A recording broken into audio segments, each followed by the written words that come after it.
बच्चों, उम्मीद है कि आप सभी ठीक होंगे।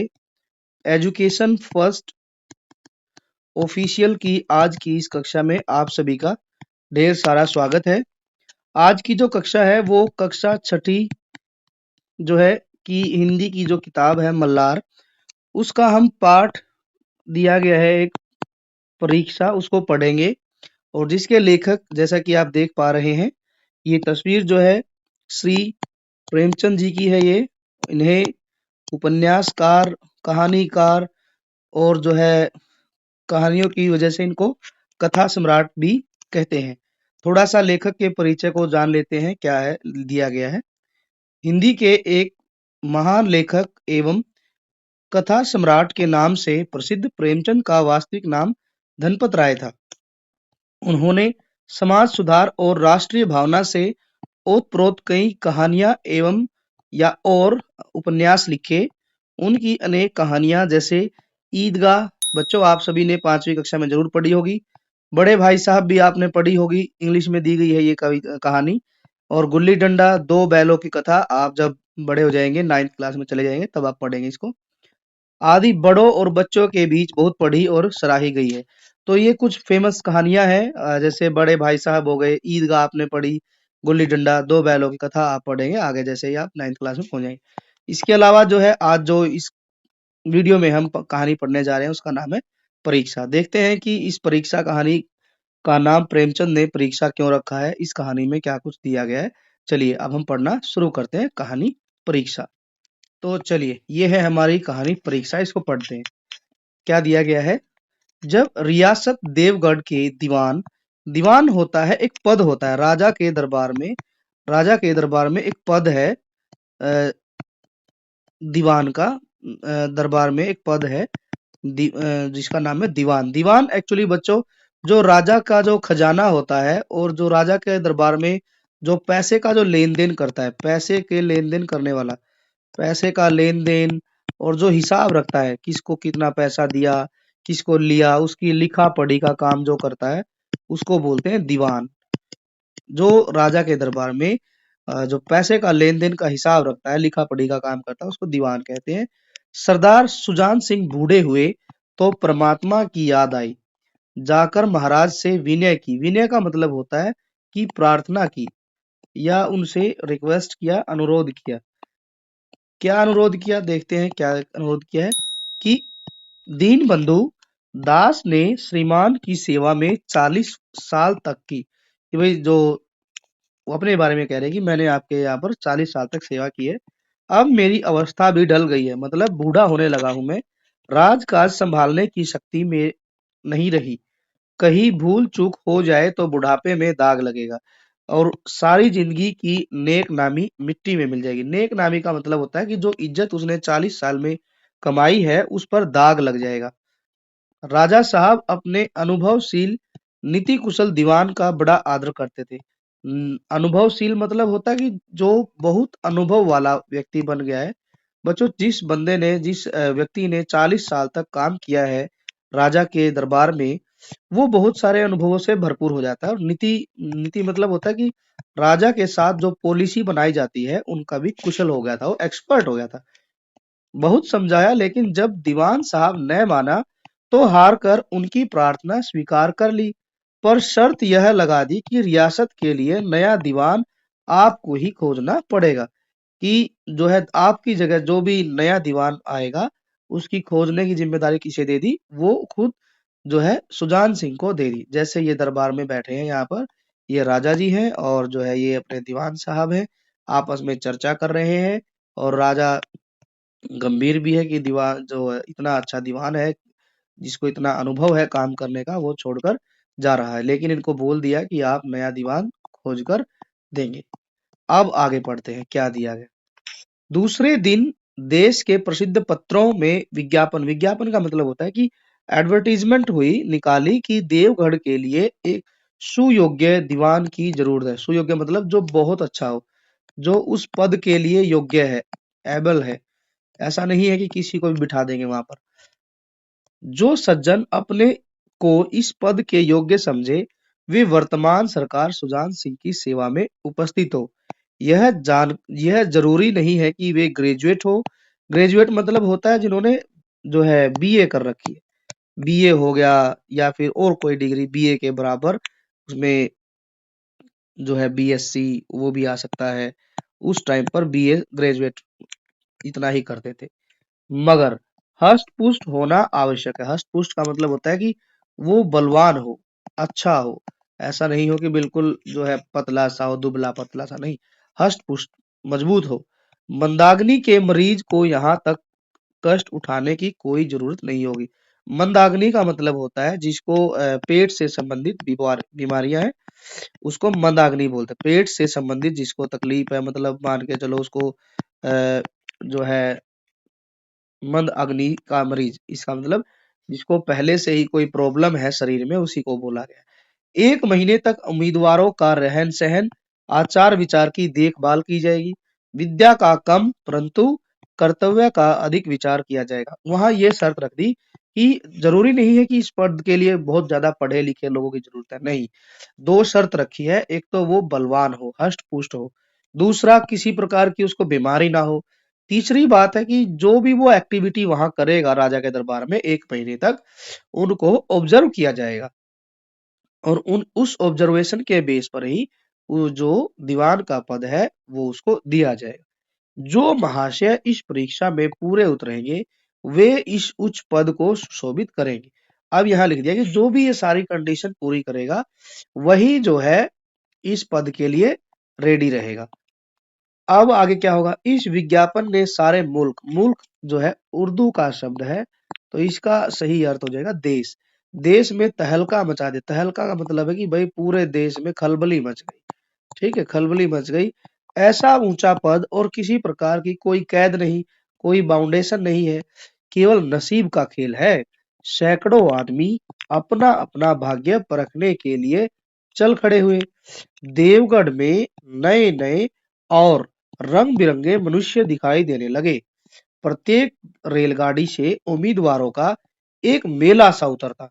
कोई पंजाब से चला आता था, कोई मद्रास से, कोई नए फैशन का प्रेमी, कोई पुरानी सादगी पर मिटा हुआ। रंगीन तमामे, चोगे और नाना प्रकार के अंग रखे और कंटोप देवगढ़ में अपनी सज धज दिखाने लगे। लेकिन सबसे विशेष संख्या ग्रेजुएटों की थी, क्योंकि सनद की कैद न होने पर भी सनद से पर्दा तो ढका रहता है। अब इस लाइन का क्या अर्थ है कि सनद की कैद होने से सनद से पर्दा तो ढका रहता है। इसका मतलब है बच्चों कि यदि आपके पास ग्रेजुएट की डिग्री है तो आपके जो व्यवहार की थोड़ी सी जो है खुलाइश नहीं होगी। जैसे कि भाई जो डिग्री वाला बंदा है जिसका पढ़ा लिखा है तो ये मान लिया जाता है कि इसमें अन्य लोगों से कई सारे गुण ज्यादा होंगे। इसलिए लिखा है कि भाई सनद होगी, बीए की ग्रेजुएट की सनद होगी तो जो है बाकी चीजों पर पर्दा डल जाएगा। सरदार सुजान सिंह ने इन महानुभावों के आदर सत्कार का बड़ा अच्छा प्रबंध कर दिया था। हर एक मनुष्य अपने जीवन को अपनी बुद्धि के अनुसार अच्छे रूप में दिखाने की कोशिश करता था। जैसे अब लोगों में किस किस प्रकार के चेंज आए। मिस्टर 9 बजे दिन तक सोया करते थे। आजकल वे बगीचे में टहलते हुए उषा का दर्शन करते हैं। उषा का दर्शन मतलब होता है कि जो सुबह मॉर्निंग का टाइम जो होता है, बिल्कुल सवेरा सवेरा। जैसे मान के चलो 9 बजे तक सोने वाला आदमी 5 बजे उठ के सुबह सुबह मॉर्निंग वॉक करने जाए तो जो उस टाइम का जो समय है उसका बारे में कहा गया कि उषा का दर्शन करते। मिस्टर द, स और ज से अनेक घरों पर नौकरी की नाक में दम था, लेकिन ये सज्जन आजकल आप और जनाब के बगैर नौकरों से बातचीत भी नहीं करते थे। अब अ की तो बात हो गई। अब ज, स और जो द है, क्या था इनको, इनके घर में नौकरों की दम कर रखा था इन्होंने। ठीक है, क्योंकि इनका व्यवहार अच्छा नहीं था। लेकिन जैसे इनको पता चला कि सुजान सिंह के घर में जो है पद पर हमें नौकरी मिल सकती है तो ये कैसे बात करते हैं, अब आप और जनाब कह के नौकरों से भी बात करते हैं। अपने घर में इन्होंने नौकरों से कभी आप नहीं बोला होगा, लेकिन यहाँ पर राजा के दरबार में ये नौकरों से भी आप और जनाब कहकर बात करते।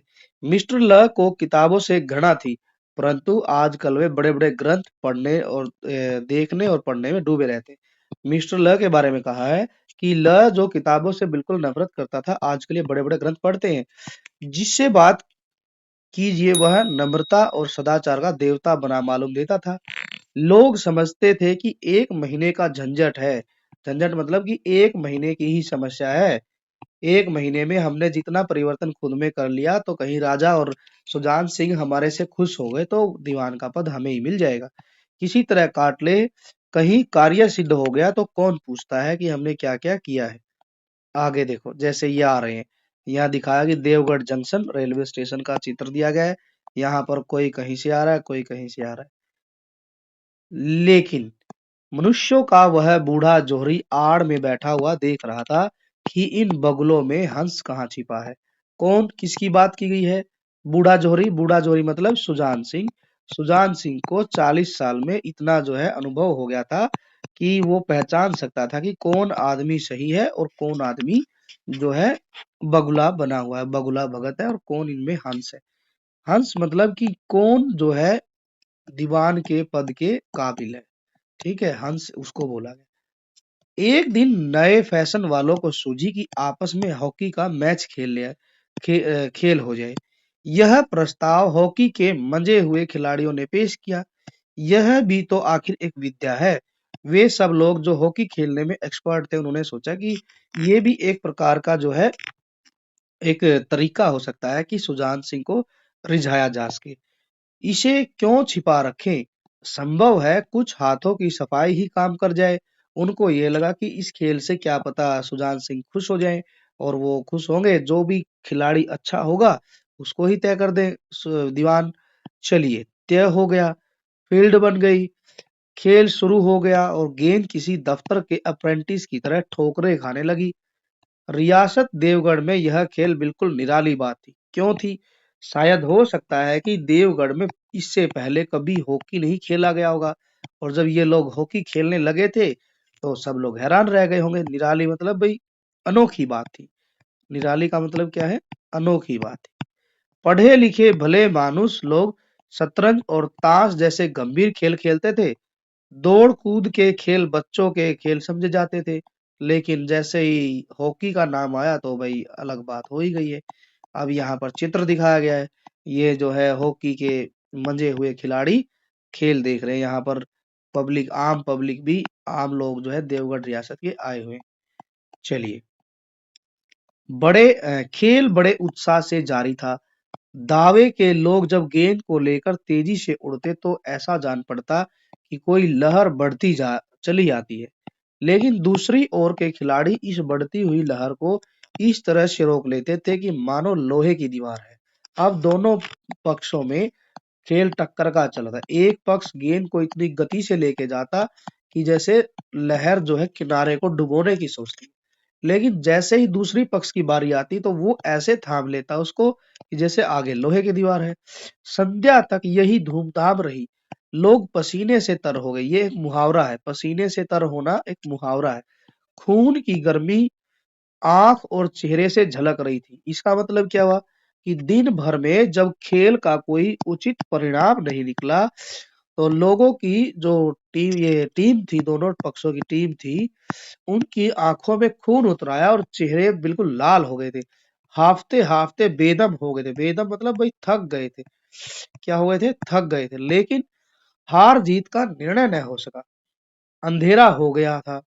इस मैदान से जरा दूर हटकर एक नाला था। उस पर कोई पुल न था। पथिकों को नाले में से चलकर आना पड़ता था। पथिक मतलब होता है कि राहगीर। पथिक मतलब राहगीर, जो लोग रास्ते से चलते हुए आते हैं। पैदल यात्री भी बोल सकते हैं। पैदल यात्री। पैदल यात्रियों को नाले में से ही चलकर आना पड़ता था। खेल अभी बंद ही हुआ था और खिलाड़ी लोग बैठे दम ले रहे थे कि एक किसान अनाज से भरी हुई गाड़ी लिए हुए उस नाले में आया। लेकिन कुछ तो नाले में कीचड़ था और कुछ उसकी चढ़ाई इतनी ऊंची थी कि गाड़ी ऊपर न चढ़ सकी थी। वह कभी बैलों को ललकारता, कभी पहियों को हाथ से ढकेलता, लेकिन बोझ अधिक था और बैल कमजोर।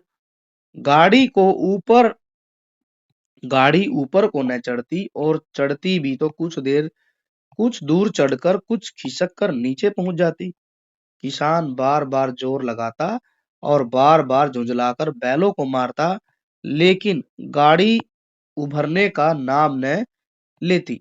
बाहर ही नहीं निकल रही थी गाड़ी। बहुत थक मतलब कि कुछ तो भरी हुई थी, बैल थके हुए थे, बहुत ज्यादा था, तो गाड़ी आगे सरकने का नाम नहीं ले रही थी। वो वहीं पर फंस गई नाले में। बेचारा इधर उधर निराश होकर ताकता, मगर वहां कोई सहायक नजर न आता। गाड़ी को अकेले छोड़कर कहीं जा भी नहीं सकता था। बड़ी आपत्ति में फंसा हुआ था। आपत्ति मतलब बड़ी ही मुश्किल घड़ी आ गई थी जो है उस गाड़ी वाले के लिए। इसी बीच में एक खिलाड़ी हाथों में डंडे लिए घूमते घामते उधर से जो है निकले। अब क्या होगा, देखते हैं, आगे पढ़ते हैं। किसान ने उनकी तरफ सहमी हुई आंखों से देखा, परंतु किसी से मदद मांगने का साहस न हुआ। खिलाड़ियों ने भी उसको देखा, मगर बंद आंखों से, जिसमें सहानुभूति न थी। उनमें स्वार्थ था, मद था, मगर उदारता और वात्सल्य का नाम नहीं था। मतलब क्या है कि जो खिलाड़ी वहां से गुजर रहे थे, उनमें कोई भी सहानुभूति नहीं थी, कोई भी सिंपैथी नहीं थी उस गाड़ी वाले के प्रति। सारे स्वार्थ में थे और अपने ताकत के नशे में आगे बढ़ते जा रहे थे। लेकिन उसी समूह में एक ऐसा मनुष्य था जिसके हृदय में दया थी और साहस था। आज हॉकी खेलते हुए उसके पैरों में चोट लग गई थी। लंगड़ाता हुआ धीरे धीरे चला आता था। अकस्मात, अकस्मात का मतलब होता है अचानक। अकस्मात का मतलब क्या होता है? अचानक उसकी निगाह गाड़ी पर पड़ी। ठिठक गया। उसे किसान की सूरत देखते ही सब बातें ज्ञात हो गई। जैसे उसने किसान के चेहरे पर देखा, सूरत का मतलब होता है चेहरे पर देखा, तो वो सारी बातें जान गया कि किसान क्यों परेशान है। डंडा एक किनारे रख दिया, कोट उतार डाला और किसान के पास जाकर बोला, मैं तुम्हारी गाड़ी निकाल दूं? किसान ने देखा, एक गठे हुए बदन का लंबा आदमी सामने खड़ा है।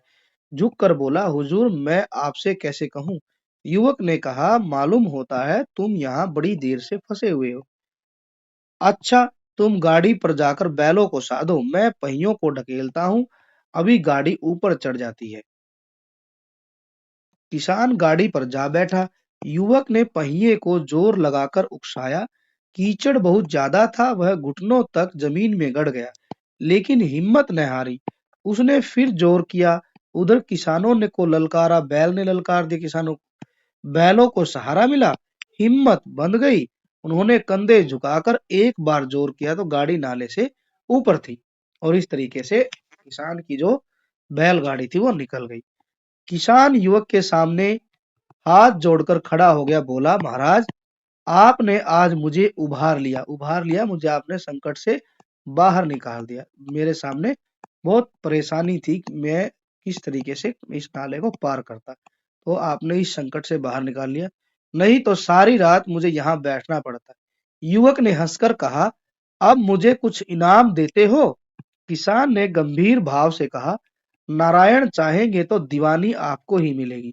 युवक ने किसान की तरफ गौर से देखा। इसका मतलब क्या हुआ कि भाई ये आदमी इतने मतलब कि पूरे अनुभव से कैसे कह रहा है कि नारायण ने चाहा। नारायण मतलब भगवान। नारायण का मतलब होता है भगवान ने चाहा तो दीवानी आपको ही मिलेगी। जैसे ही उसने ऐसे कहा तो किसान की तरफ बड़े ध्यान से देखने लगा। उसके मन में एक संदेह हुआ, क्या यह सुजान सिंह तो नहीं है?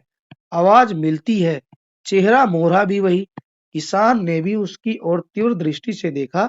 शायद उसके दिल में संदेह, जो दिल में संदेह था, उसको भांप गया। मुस्कुराकर बोला, गहरे पानी में बैठने से ही मोती मिलता है। ये जो है किसान ने कहा।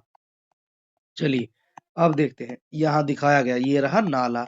ये है वो आदमी, और ये हो सकता है सुजान सिंह हो, जो अपनी गाड़ी में अनाज के बोरे भर के लेके जा रहा है, और किसान जो है यहाँ परेशान हो रहा था। अब इसकी मदद एक आदमी ने की। अब क्या होता है, अब कहानी का अंतिम पड़ाव आ गया। निदान महीना पूरा हुआ। चुनाव का दिन आ पहुंचा। उम्मीदवार लोग प्रातः काल से ही अपनी किस्मतों का फैसला सुनने के लिए उत्सुक थे। उत्सुक मतलब होता है कि बहुत ही जिज्ञासु थे, क्यूरियस हो गए थे वो, जिज्ञासु। अब उनसे और सब्र नहीं हो रहा था। सुबह से ही दिन काटना पहाड़ हो गया था। प्रत्येक के चेहरे पर आशा और निराशा के रंग आते थे। नहीं मालूम आज किसके नसीब जागेंगे, न जाने किस पर लक्ष्मी की कृपा दृष्टि होगी। मतलब कि पता नहीं आज माता लक्ष्मी किस पर मेहरबान होगी, पता नहीं किस पर मेहरबान होगी, कौन आज दीवान पद के लिए चयनित होगा। संध्या समय राजा साहब का दरबार सजाया गया। शहर के रईस और धनाढ्य, धनाढ्य मतलब अमीर, धनाढ्य का मतलब क्या होता है बच्चों, अमीर, अमीर लोग, राज्य के कर्मचारी और दरबारी, दीवानी के उम्मीदवारों का समूह, सब रंग बिरंगी सज धज बनाए दरबार में आ विराजे। उम्मीदवारों के कलेजे धड़क रहे थे। जब सुजान सिंह ने खड़े होकर कहा, मेरे दीवानी के उम्मीदवार महाशय, महाशय मतलब कि जितने भी लोग वहां आए थे दीवानी पद के लिए उनको संबोधित कर रहे हैं सुजान सिंह, मैंने आप लोगों को जो कष्ट दिया है उसके लिए मुझे क्षमा चाहिए। इस पद के लिए ऐसे पुरुष की आवश्यकता थी जिसके हृदय में दया हो और साथ साथ आत्म बल भी हो। हृदय वह जो उदार हो, उदार मतलब कि जिसके हृदय में दया हो, जो लोगों के प्रति दया भावना रखता हो। आत्म बल वह जो विपत्ति, जो आपत्ति का वीरता के साथ सामना करे। मतलब क्या हुआ इसका, कि हृदय से उदार हो, जिसके दिल में दया हो, लेकिन जब कोई मुसीबत पड़े तो वहां वीर पुरुष की तरह से उसका सामना करे। ठीक है, दोनों गुण होने चाहिए, दया भी हो लेकिन वीर भी हो। इस रियासत के सौभाग्य से हमें ऐसा पुरुष मिल गया है, ऐसे गुण वाले संसार में कम है। और जो है वे कीर्ति, कीर्ति मतलब उनकी बढ़ाई ज्यादा है, और वे सम्मान के शिखर पर बैठे हुए हैं, उन तक हमारी पहुंच नहीं। मतलब कि जिनके पास इतना आत्म बल है और वे जो पुरुष दयावान भी है बहुत है, लेकिन उनमें भी कुछ ऐसे हैं जो पहले से ही कहीं न कहीं काम कर रहे हैं। मैं रियासत के पंडित जानकी नाथ शाह को दीवानी पाने पर बधाई देता हूँ। तो जो वो आदमी था जिसने सहायता की थी बूढ़े किसान की, तो वही उसका नाम था जानकी नाथ। अब जो है आगे पढ़ते हैं क्या दिया गया है। रियासत के कर्मचारियों और रईसों ने जानकी नाथ की तरफ देखा। उम्मीदवार दल की आंखें उधर उठी, मगर उन आंखों में सत्कार था, इन आंखों में ईर्ष्या थी। इसका मतलब है कि जो जो लोग रियासत से आए थे, जुड़े हुए थे, जो अमीर थे, धनाढ्य लोग थे, और भी बाकी लोग जो आए थे वहां पर, वे उस जानकी नाथ को बड़े ही मतलब सत्कार से देख रहे थे। लेकिन ईर्ष्या किन आंखों में थी, जो उम्मीदवार थे, जो इतनी मेहनत कर रहे थे, कहीं कोई हॉकी का मैच खेल रहा है, कोई बड़ी बड़ी किताबें पढ़ रहा है, वे सारे ईर्ष्या के भाव से उसको देख रहे थे। बाकी जो राजा के दरबार के आदमी थे वो बड़े सत्कार से देख रहे थे। सरदार साहब ने फिर फरमाया, आप लोगों को यह स्वीकार करने में कोई आपत्ति न होगी कि जो पुरुष स्वयं जख्मी होने पर भी एक गरीब किसान की भरी हुई गाड़ी को दलदल से निकालकर नाले के ऊपर चढ़ा दे, उसका उसके हृदय में साहस, साहस तो है ही, वो बहुत साहसी है, आत्मबल भी है और उदारता का वास भी है। ऐसा व्यक्ति मिल पाना संसार में कठिन है, जिसके हृदय में साहस हो, आत्मबल हो और दूसरों के प्रति दया भी रखता हो। ऐसा आदमी गरीबों को कभी न सतावेगा। उसका संकल्प दृढ़ है, जो उसके चित्त को स्थिर रखेगा, वह चाहे धोखा खा जाए परंतु दया और धर्म से कभी नहीं हटेगा। तो जो है ये थी हमारी कहानी। लास्ट में यही बताया सुजान सिंह ने कि जिसके हृदय में जो है दृढ़ संकल्प है किसी काम को करने का, चाहे वो धोखा भी खा जाए किंतु दया और धर्म से कभी पीछे नहीं हटेगा। यदि उसके साथ कभी धोखा भी हो गया तो भी वह कभी भी जो है दया करना नहीं छोड़ेगा, और अपने धर्म से, अपने धर्म के रास्ते से पीछे जो है दूर नहीं हटेगा।